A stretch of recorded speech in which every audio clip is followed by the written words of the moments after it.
Ladies and gentlemen, let's go. Where Brooklyn at? Where Brooklyn at? Where Brooklyn at?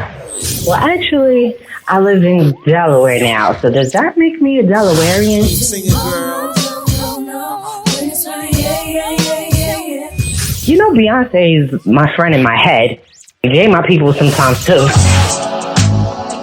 Yeah. I mean, be true, man. You know, when I was a kid, I had an imaginary enemy. Like, does that make me crazy? Life as P, presented by Say What Radio. Hello and welcome to Life as P. I'm your host, Phoenix Ash. If this is the first time you're joining me, thank you so much for giving me an opportunity to talk to you, run my thoughts by you, see what you think, see what I think. If you are a repeat listener, God bless you, love you. So excited to be continuing this journey with you. We had 100 episodes for our last episode. I'm so excited about that. I can't believe that it came like that. I wasn't even thinking about 100 episodes and then boom, it was all up on me. Very excited about that. My book, Delectable, A Sweet Romance, dropped February 20th. And oh my God, you guys are showing out. It is doing so well, much better than anything I've ever written. And part of that, I believe, is because of you guys. The audience is growing. People are really pouring into my life. They're hitting me up. You guys are hitting me up on Facebook, on Instagram, talking to me, letting me know what you think about the show's topics, letting me know how it's impacting your life. And you guys are really having a big impact on my life. I'm very, very much thankful to everyone who's downloaded Delectable on their Kindles. I believe the paperback is coming shortly. Thank you, everybody who left a review. I'm so excited. If you ever want to pour into my life with purchasing my work, you can definitely pick up Delectable, A Sweet Romance. It's available on Kindle, as well as Kindle Unlimited. You could get Cookies and Crumbles, which is a novella, as well as my other novella, Soil Sheets. They're both available on Amazon Books, so they're available in paperback as well as on Kindle and Kindle Unlimited. And my book, In Her Makeup, it was my first fictional novel. It's available on Amazon Books, Kindle, Kindle Unlimited, and it's available on Audible. So if that's your twist, then hit me up. Let me know what's up. Let me know how you feeling about all of that. The reviews on Delectable are awesome. I wasn't even thinking about writing that book. It wasn't even part of the plan. And I guess that's kind of what I want to talk to you about today is sometimes you have to leave room for things that were not part of the plan to take over and bring you into a place of joy.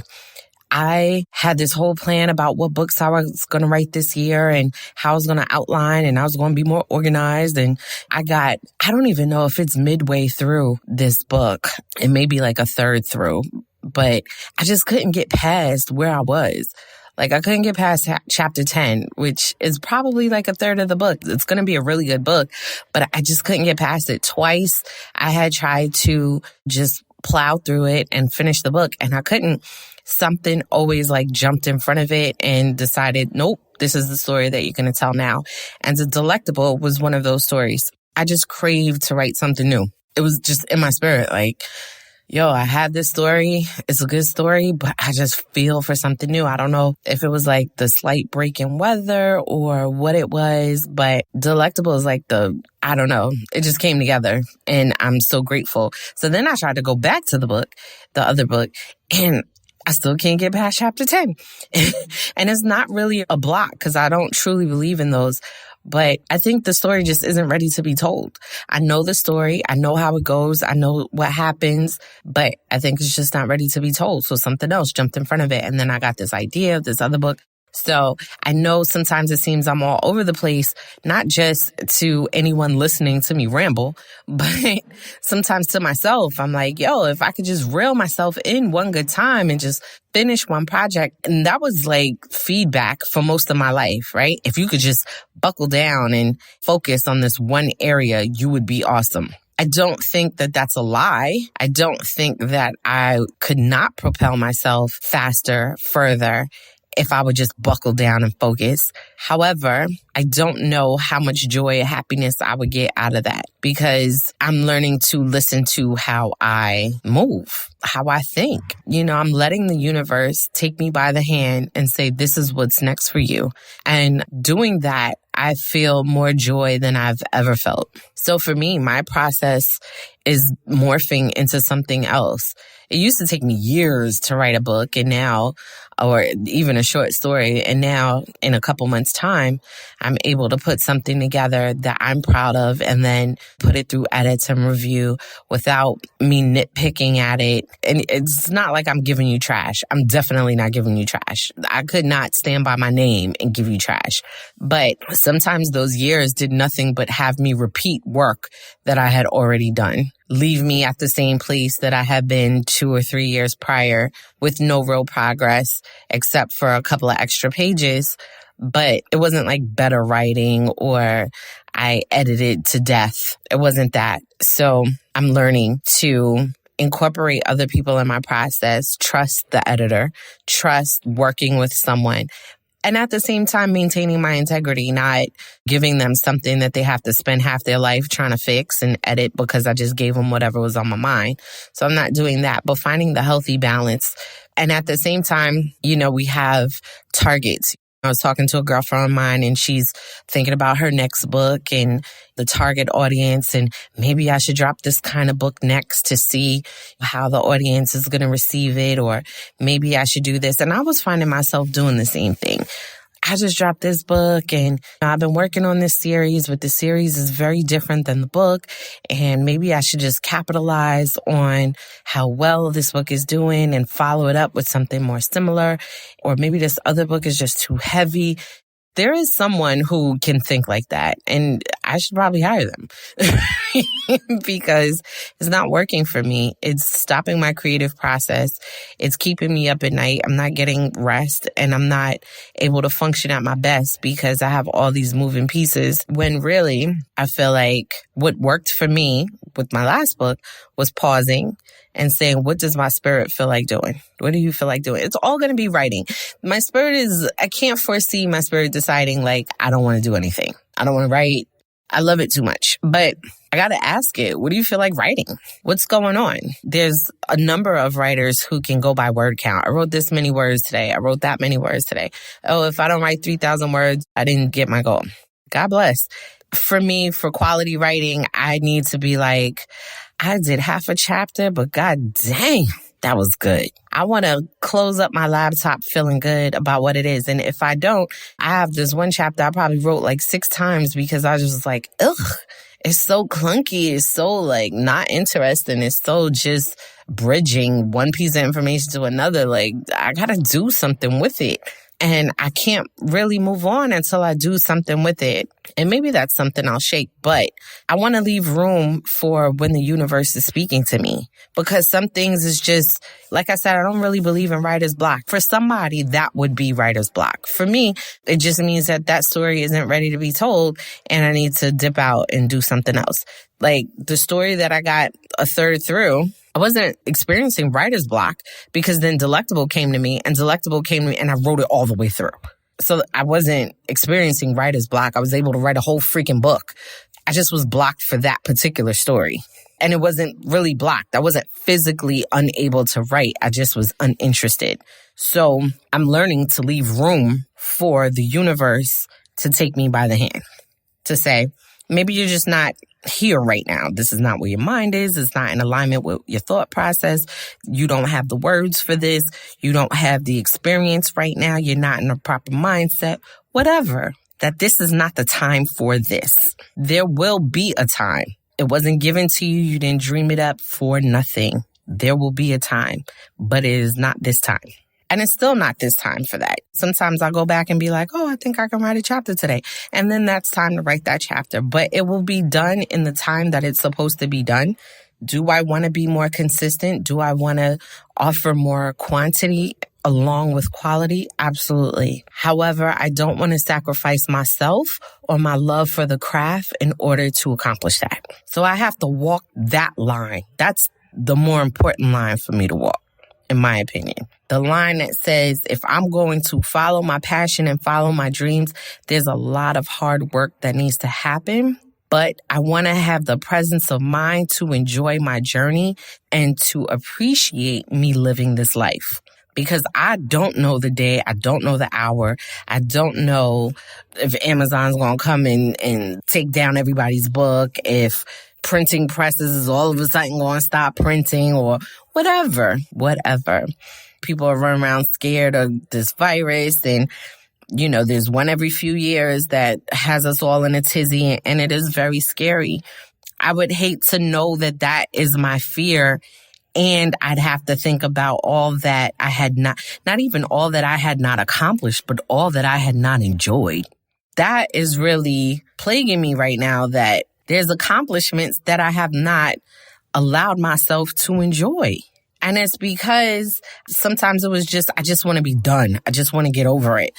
And it's like, yo, come on, like, you're here in life, like, enjoy your process. But for me, in particularly, enjoying my process, I really think is giving room for the universe to have a seat at my table. To say, this is my opinion of what should be next for you. This is trusting that I'm to work. I am a believer in God, and I believe that He created us within the universe. And I believe that I'm supposed to work within the atmosphere that I was made in. And I'm like, so let the universe come sit at my table. If you ever read my first book, Long Neck Bottles, and I was like, what I pour out into the glass of the universe like showers down on me. I am one person, but the universe is infinite. So I'm going directly one angle at the universe. But when it comes down, it's just showers all over the place because it's not so direct. I like those kind of blessings that shower down. So if I just keep putting my light out there, those blessings will shower down. Sometimes my light don't hit the same spot. That's just not who I am. And I find that a lot of times for many of us, the stress of life comes from trying to fulfill this notion of who you are based upon who you think you should be. And not even who you think you should be because that's who you dream of being, but who you think you should be because you think that's the expectation, or you've taken so many opinions into consideration that you forgot to take your own. That is stressful, to live by everyone else's rules. What works for you? There are some things that work for you that may work for me, but not everything that you do, whether it be for your success or even your failure, not everything is going to have the same impact on my life. If I repeat every single thing you do, don't deviate, because I am me, I am still not going to have every single result that you had. I make it different. So my superpower, like everybody's, is the fact that I'm different. I don't belong in every space. I don't feel comfortable in every space. And that's okay. There's enough spaces where I do.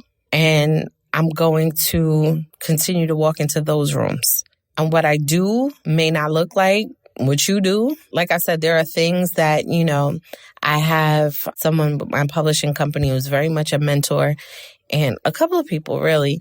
And they basically have a blueprint. Like, look, if you do this, I can almost guarantee that your success is going to look like blah, blah, blah, blah, blah.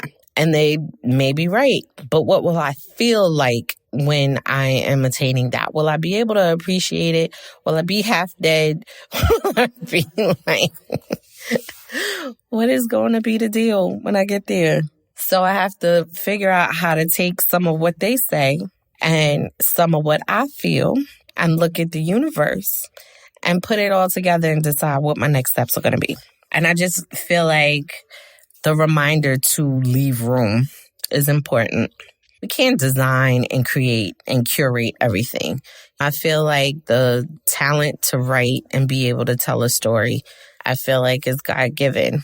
And it's by His design. So I'm not going to be able to perfectly figure out if I write this particular story, it's going to hit this particular target market and it's going to do these type of numbers.